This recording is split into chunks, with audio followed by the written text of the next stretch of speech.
Our topic for today is conditional probability and two-way tables. Our learning objectives are very straightforward. Understand how you can calculate a conditional probability, and also understand how to calculate probabilities using a contingency table, which is also called a two-way table. So here's our first piece.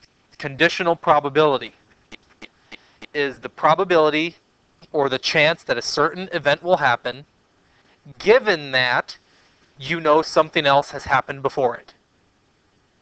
So it's tracking pieces out over time, and you know what pieces started with. Here's our first example. 2 cards are dealt from a standard deck of 52. Find the probability for part A.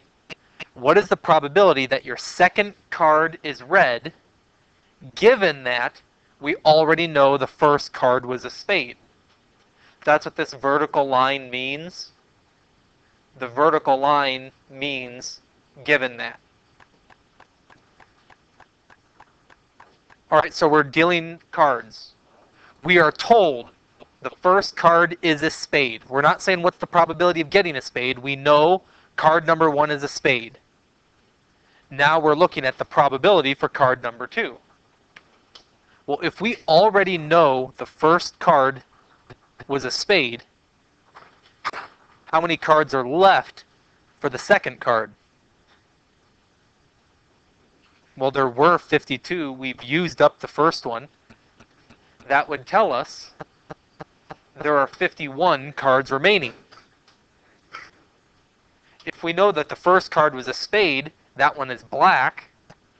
So if we know the first card was black, how many successes are left for the red? There would still be 26. So we get 26 successes out of the 51 remaining cards. And that's all for this one. For letter B, we are tasked with figuring out the probability that the second card is red, given that the first card is a heart. Well, once again, we have the same situation. We started out with 52 cards. The first one is dealt, so we no longer have 52. There are only 51 cards remaining. But how many red cards are left when the first one was a heart? You're right, Clint. We only have 25 left, so our probability of getting a red, given that the first card is a heart, is 25 out of 51. Please notice both of these things. Both of them are getting the probability that the second card is red, but the probability is going to change based on what came before it. If a black card comes up first, it changes the probability as opposed to if a red card comes up first. Looking now at problem C. What is the probability that the second card is a club, given that the first card is a red? Well, how many cards are available to pick from? There were 52. The first card gets rid of 1. 51 cards are left. How many of them are clubs? We started off with 13 originally. Dealing a red card, is there any chance that we got rid of one of the clubs? No. So we would still have 13 clubs left out of the 51 remaining cards. Our probability is 13 out of 51. This is the essence behind conditional probability. Depending on what happens for the first piece, it is going to change the probability of what happens after it. That's why it's conditional. Your probability is has a condition based on what was first. All right, here's our second card, or a second example. In a common game of poker, you're dealt 5 cards. And the best possible hand in poker is a royal flush, which is what you get if you have the 10, the jack, queen, king, and ace and they all have to be of the same suit.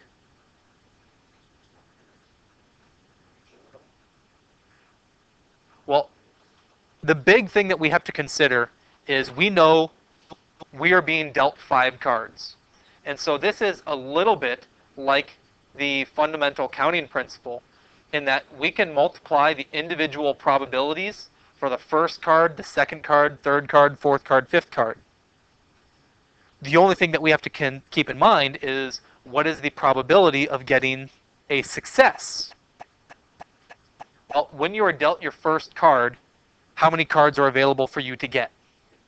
52. That's our standard deck. When you are dealt the second card, how many are left? And for the third card, there would be 50. For the fourth card, there are 49. The fifth card, there are 48. And the only thing we need to do is make sure that we can figure out how many successes are there along each step of the way. So first things first. How many successful cards would there be for your card number 1 that will help you get a royal flush? Well, the important thing is you have to have a 10, or a jack, or queen, or king, or ace. There are 5 cards that would help. But it's not just 5, because you have the 5 in hearts, you have the 5 in spades, the 5 different cards in diamonds, and the 5 in clubs. There are a total 5 times 4 equals 20 cards that could help. Any one of the 5 cards you need in any one of the 4 different suits. We have a grand total. 20 different cards will help you with the royal flush. How many cards are left now that would be successful? It's not 19 though anymore, because we must have the same suit. For example, let's just make a guess that your first card came up the 10 of diamonds. If your first card came up as the 10 of diamonds, will the queen of spades help you with the royal flush? Will the ace of hearts help you with your royal flush? No. As soon as you establish the fact that your first card is a diamond, you must have diamonds from this point onward. Otherwise, it's not a royal flush. You have to have the same suit. Well, if we're looking at this and saying the 10 of diamonds is now gone, how many cards are left that we would actually need? Well, the jack of diamonds is 1. The queen of diamonds is 2. King of diamonds is 3. Ace of diamonds is 4. You're correct, Ian, that there are now only 4 cards left that would help you. All the other ones from the other suits are all gone because we must now have diamonds. Okay, suppose your second one was the king of diamonds. How many cards are now left? We would only have 3. And then 2. Then we need the last card. Well, if we multiply all these pieces out, we will get our overall probability. So what is 20 times 4? 80. 80 times 3 is 240. 240 times 2, that's 480. Multiplying by 1 is 480. We wind up with 480 different correct ways that you could be dealt a royal flush. Over 52 times 51 times 50 times 49 times 48. So 52 times 51. When we multiply them all, we get 3, 1, 1, 8, 7, 5, 200. Let's simplify that. What's a number that would go into both? 4. Well, they end in a 0, so we could divide by the 10, which would cancel that part out right away. And then because it ends in an 8 and the numerator ends in a 0, we know that we could divide by 2. And in fact, I can recognize 4 will go into 48, 4 will go into 20, so we could actually divide both of these by 4, which would give us 12 over 77,968,800. And then I can see that we could divide by another 4 to simplify even further, which would give us 3 over 19,492,200.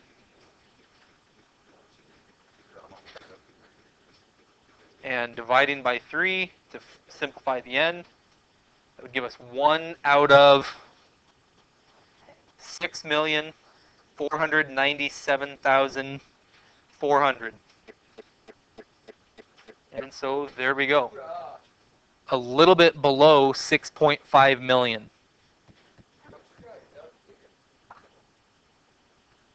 A two-way table, which is also called a contingency table, is just a way of organizing groups so that we could either count lists or count probabilities or list out probabilities.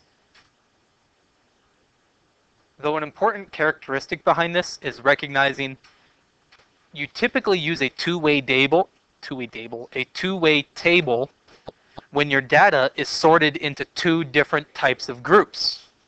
Specifically, here's an example that we could use. We could survey all the students in the school and ask them, how do you get to school? But we could also ask them what grade you're in. Do you notice that there are two different sets of data? You have the set of data for what grade they're in. That's our column going downward. But we also have the data of what type of way they get to school. That's going across the top. We can ask them two questions, get two different types of answers, and then set them up this way. This picture is a two-way table. So besides being able to create one, how do you wind up using them? Also, how would we use them when we have conditional probability? Well, let's start looking at some of the standard things that we would do. Give all the row and column totals. You notice this box right here? This box does not say that there are 47 people who take the bus. It's saying there are 47 people in the 9th or 10th grade who take the bus. It's that many in both groups together. Come down the next one, you'd have 47. Below the 47, you have 5. That's saying there are 5 people in the 11th or 12th grade that take the bus. Well, if you have 47 in the first 2 grades, 5 in the last 2 grades, how many total people ride the bus? We can just add them up. 47 plus 5 gives us 52 people total who ride the bus. How many total people are there that walk? Well, add up everything. 18 plus 7 gives us 25.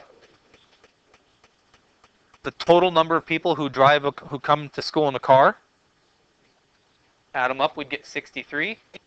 And some other type of transportation, maybe they ride a bus, or not ride a bus, maybe they ride a bike to school or something, we'd have 15.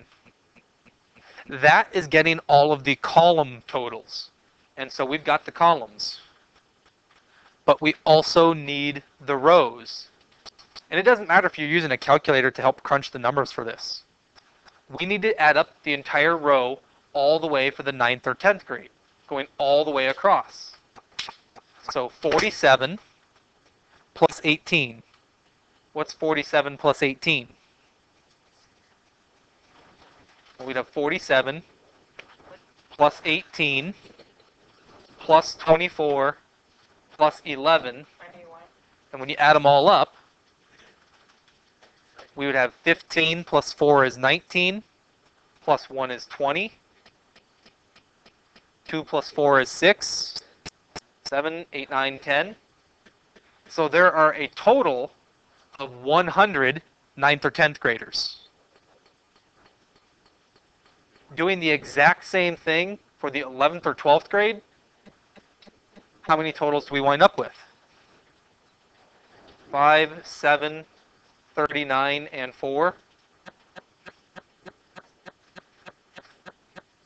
So 12 plus 9 is 21, plus 4 is 25, which would give us 55. And so by adding across the row, we were able to get the row totals. There are 100 students in the 9th or 10th grade. There are 55 students in the 11th or 12th grade. The last piece, how many total students are there in the entire school? Well, we can just add them up. 100 plus 55 would be 155. If we added the row at the bottom, we could have had 52, 25, 63, and 15. Add them all up. What do you wind up getting?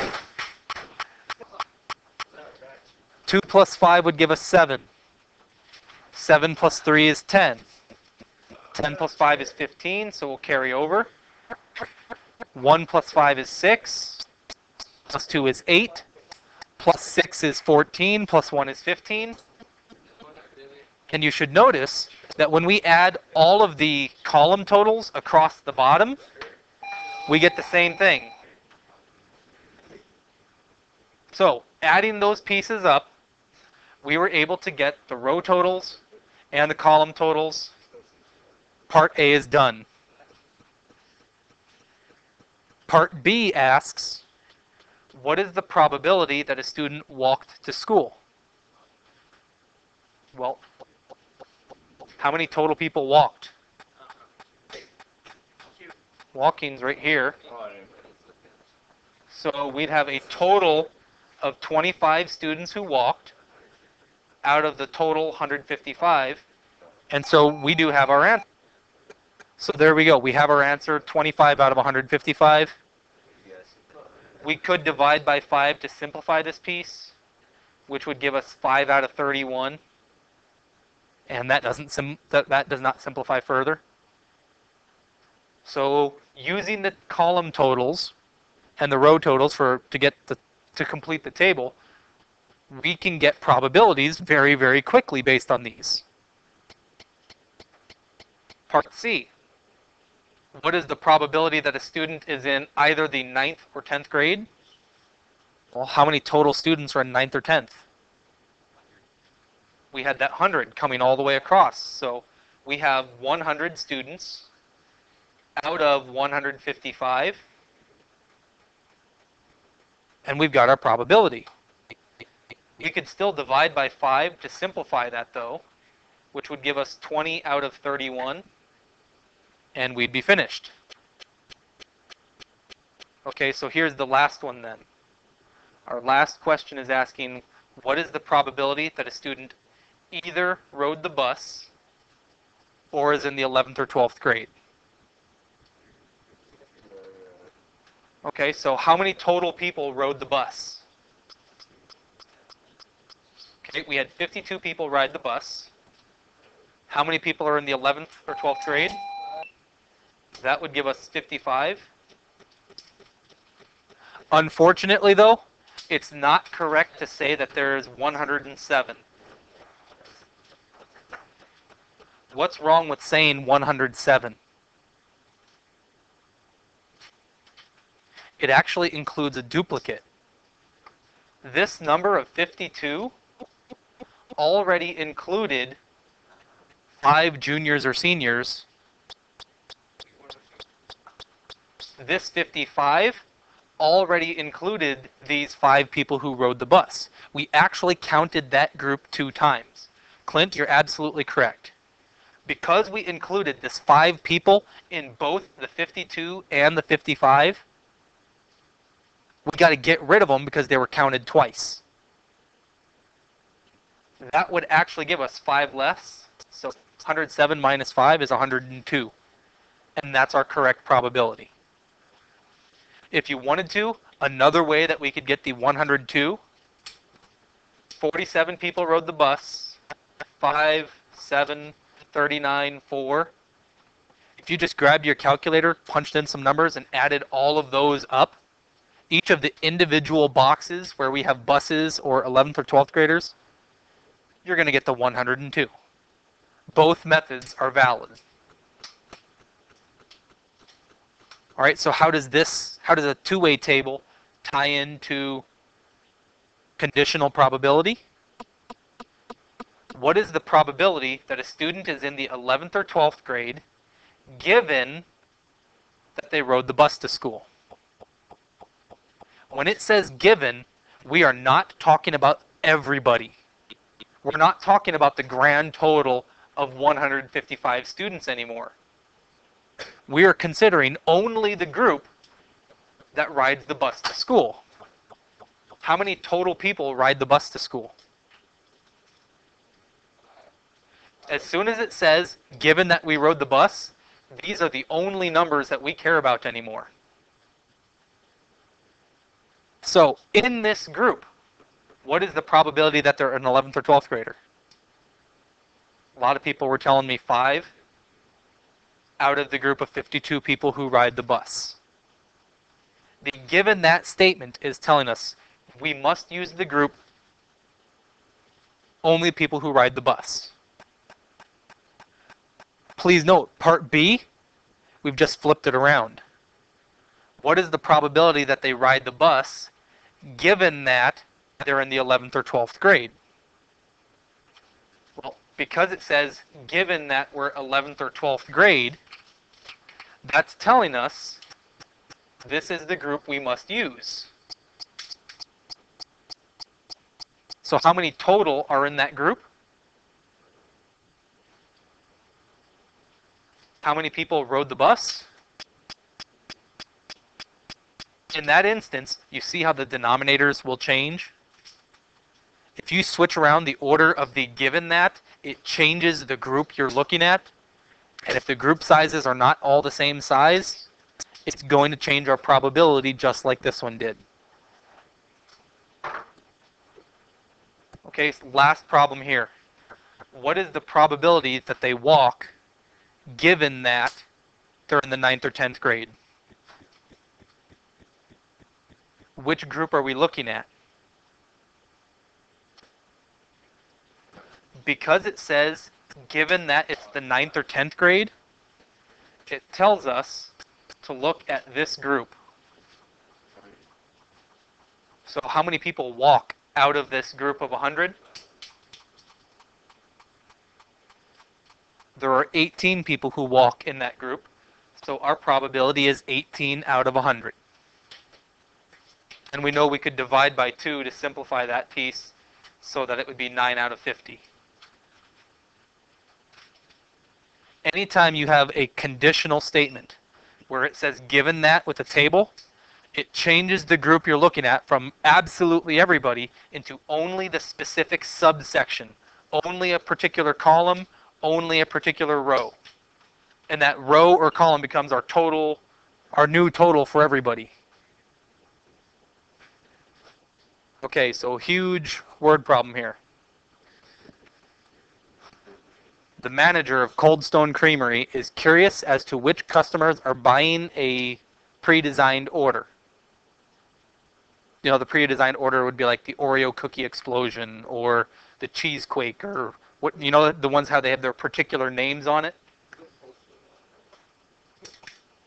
Now, he decides to keep track as to whether or not a customer is an adult or a child, and also whether or not they're picking an item off the menu, like the Oreo explosion, or if they're designing their own item. Here are the summary for what he's found. 398 out of 794 customers in a week ordered something directly from the menu. They did not design their own. He also learned 185 of the 345 adult customers designed their own item. Build a contingency table that keeps track of the customer and the type of order. Well, what are the two groups that we're looking at? Our group could be adult versus a child. But what's the other group? The other one is, did they pick something off the menu, or did they build their own item?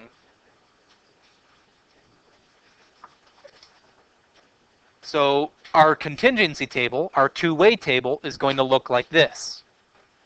Please keep in mind that we will have column totals, and we should also have row totals as well. So if we have column totals and row totals, let's start filling in the information that we know. Where does this number 398 go?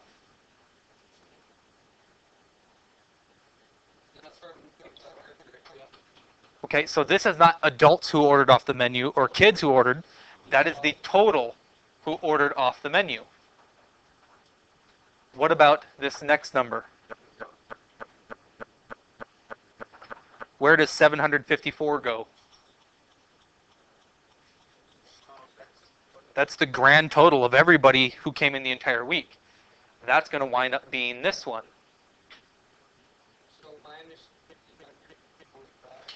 Okay, so one piece that we've already noted, that Clint observed, if we take 754 and subtract off the 398, we can get this other total then. That's not 345. So we'd have 6, 15 would be 14. 14 subtract 8 would be 6. 14 subtract 9 is 5. 6 subtract 3 is 3. And we wind up with 356 people who built their own. Okay, so continuing further, we'll use purple for this one. He also learned 185 of the adult customers built their own. So where does the number 185 go? That one's both. It's in the adults and who built their own. That's where this one needs to go. All right, so what else is that going to allow us to find now? We've got this column total of 356. We could subtract off the 185, and it's going to get the total number of people, or total number of children who built their own. So 6 minus 5, 15 minus 7 would be, 15 minus 8 is 7. And we wind up with 171 children who built their own item. Okay, continuing, we had 345 adult customers. So where does adult go? 345 was the total number of adults. So that number can go here. Well, from there, we can start doing some other pieces. For example, we could take 345, subtract the 185 to get the row total for adults. 34 minus 18 is 16, which would tell us there were 160 adults who ordered directly from the menu. And then we can get the children. 398 minus the 160 gives us 238 kids who ordered directly from the menu. And then we could add across the 238 plus the 171 to get 409 total kids. The pieces in the blue, purple, black, and yellow are things that we were told in the problem. We just had to make sure we put them in the correct spot from what we were told. All of the pieces in the red we were able to get by knowing that you can add up everything in the column to get a total, add up everything in the row for a row total, and in the bottom right corner we get the grand total of absolutely everything. But here's our contingency table. And the last one that we'll look at today. A survey has asked students what type of music they listen to. Out of 200 students, 85 indicated country music, and 130 indicated they listen to rap music. 55 students said they listened to both. Use a Venn diagram to find the probability that a randomly selected student listens to country. So probability that they listen to country, given that they also listen to rap.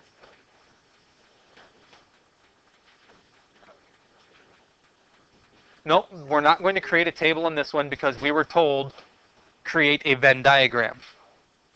Since we were told to use a Venn diagram, we can start off by saying, here's our circle for country, or our oval. Here's another one for rap. How many total people are listening to country? We'll have 85 people total in the country. But it's not just 85 here, it's the two regions together will have to add up to 85. How many people listen to rap? But it's not just the 130 here, it's 130 in the two regions combined. And since we know that there are 55 that listen to both, we're going to have to subtract the 55 off from both of the other pieces. 85 subtract 55 is 30. 130 subtract 55 is 75. And now that we have created this Venn diagram, we can figure out what is the probability that somebody listens to country given that they listen to rap. Well, because it says given that they listen to rap, how many total people listen to rap? That's where this 130 came from. It's not saying probability of all people, it's saying only in the group that listen to rap. Well, how many people also listen to country?